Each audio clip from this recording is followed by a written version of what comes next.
Thyroid પણ fertility hormone તરીકે important કહેવાય છે. એનું લેવલ પણ આપણે ટ્રાઇમેસ્ટર વાઇઝ અલગ અલગ રીતે મેન્ટેન કરવું પડતું હોય છે. હવે આવે છે સોનોગ્રાફીના રિપોર્ટ. સોનોગ્રાફી આપણે જનરલી 3 કે 4 વખત મોટી સોનોગ્રાફી કરતા હોઈએ છીએ.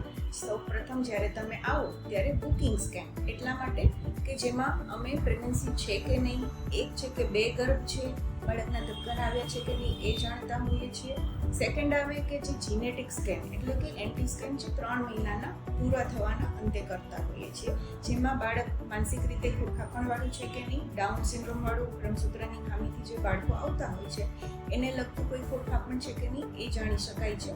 જે ત્રીજી સોનોગ્રાફી એટલે કે મોટી ખોડખાપણની 5મા મહિનાના અંતમાં સોનોગ્રાફી આવે છે, એમાં બાળકનું હૃદય છે, તાળવું છે, મણકા, મગજનો વિકાસ, હાથ પગના આંગળા, આ બધું ડિટેલમાં સોનોગ્રાફી કરીને જોવામાં આવતું હોય છે. અહીં એક વાત મારે ખાસ સમજાવવાની જરૂર છે કે જે ખોડખાપણ છે એ આપણે ફિઝિકલ પ્રેઝન્સ કે એબ્સન્સ ખબર પડે, જેમ કે આંખ છે એ ખબર પડે, કાન છે એ ખબર પડે, પરંતુ આંખ બહાર આવીને જોઈ શકશે કે કાન બહાર આવીને સાંભળી શકશે એ અંદર જ્યારે બાળક હોય ત્યારે સોનોગ્રાફીથી ના ખબર પડે. એવી જ રીતે જીભ છે, એવી રીતે 5 જે સેન્સીસ છે આપણી એ વસ્તુની હાજરી ગેરહાજરી ખબર પડે છે, પરંતુ એ બહાર આવીને કેવું ફંક્શન આપશે એ સોનોગ્રાફી ના કહી શકે. આવી રીતે સોનોગ્રાફીની અમુક લિમિટેશન્સ પણ હોય છે.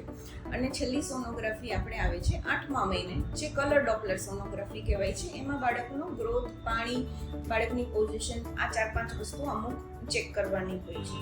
તો આઈ થિંક હવે આપણે બેઝિક લેવલની બધી જ ઇન્ફોર્મેશન તમને મળી ગઈ હશે. Thank you everyone.